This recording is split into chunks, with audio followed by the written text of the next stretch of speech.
nag-strong yung communication natin. Lalo tayong nagsasabi ng mga nararamdaman natin, mga problema natin, di ba? Mas magkwento ka pa. Meron ka pa sa akin hindi kinukwento din eh. Marami. Ay, meron pa ba? Oo.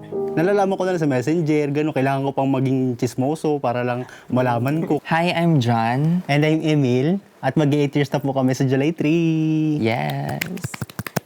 So guys, maglalaro tayo ng Comfort Cards Couples Edition. Yes, naka-excite. So, bunot ka. Ako din. Ito. Do you think na need natin ng improvement sa communication natin? How? Actually, bago pa natin mabasa tong need natin ng improvement sa communication, lalong nag-strong yung communication natin, di ba? Talaga? Marihan. So, para sa akin kasi, hindi ako. Alam mo yung nag-strong yung communication natin, anong year yon? Nung nag 4 years tayo, nag-strong yung communication natin. Lalo tayong nagsasabi ng mga nararamdaman natin, mga problema natin, di ba? Pero, Naging transparent tayo sa isa't isa. pero kasi ngayon, nung nag 7 years tayo, mas naging pa tayo eh. Yung kahit anong maramdaman ko, sasabi ko sa'yo, di ba?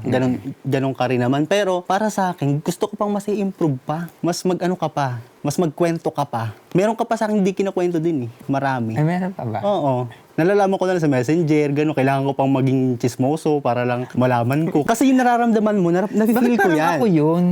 Wait lang, yung nararamdaman mo, na-feel ko yan. So, naghahanap ako ng question, bakit siya ganyan? Ano nangyayari sa kanya? Kailangan ma-fix to. Kailangan masaya lang kami araw-araw. I mean, dapat masaya lang tayo araw-araw. Parang toxic positivity yun eh. Ibig ko sabihin, dapat alam ko yung nararamdaman niya. Nararamdaman ko.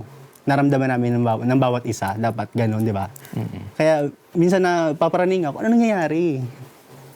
Nakakainis ka. Ganun. Mas mag-improve pa. Ay, nananampal na po siya ng card. Okay na yan? Okay na yan, pare? Ay, mo na sa likod. Recognizing the need for improvement shows growth. Communicating better will give the relationship sanity. Diba? Yung kulang sa'yo, sanity. Uy. Ay. Bakit ako? Bakit ako? Siyempre, sa'yo. Walang rason. Eme ka. Parang ngayon ko lang narinig niya. Bakit ako? Dahil sa pera ko lang? Dahil sa mga kotse ko? Gaya? Kapal lang mukha.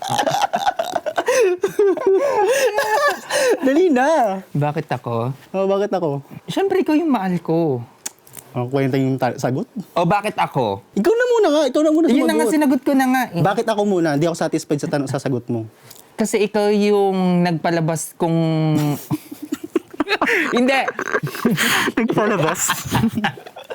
Dali na. Kasi ikaw yung ikaw yung tumulong sa akin para mas makilala ko pa yung sarili ko. Kala ko sabihin mo, ikaw yung tumulong sa akin para makaon sa hirap.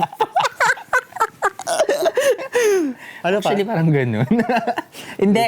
Kasi nga, ikaw nga yung mahal ko. Walang kwenta. Ito pinapalayo. Walang kwenta talaga. Hindi ako uuwi akong Tatanong ko pa rin yung pag-uwi. Ganun. O, bakit ako? Ikaw na muna, ayusin mo. Sinabi ko na ayusin nga. Ayusin mo. Kasi mahal mo ako, ganun. Bakit nga ako? Bakit mo ako mahal? Ayusin Kasi mo naman.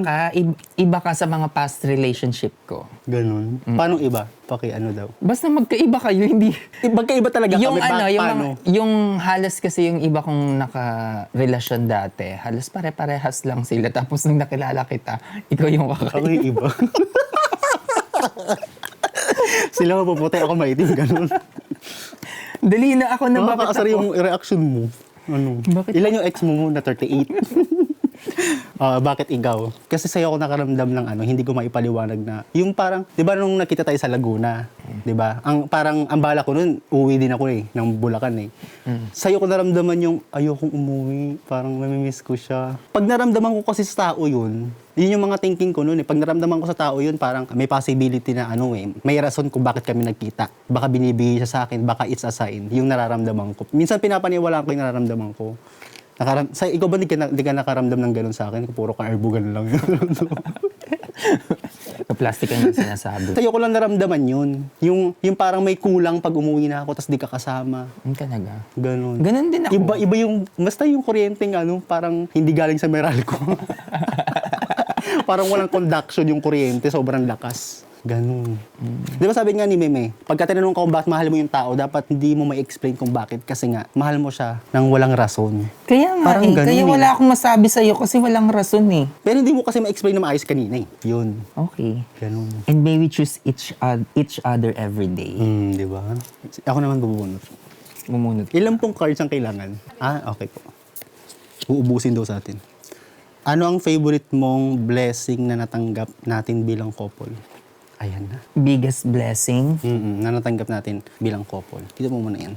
Ako, yung pinaka-favorite kong blessing na natanggap natin bilang couple is yung na-monetize yung social media accounts natin. Oo, kasi parang sa economic crisis, parang ano siya, pasok siya, no? Oo. Kaya happy ako doon. Maka talagang pera. Ako naman, yun na yun. Yun yung pinaka-ano mo.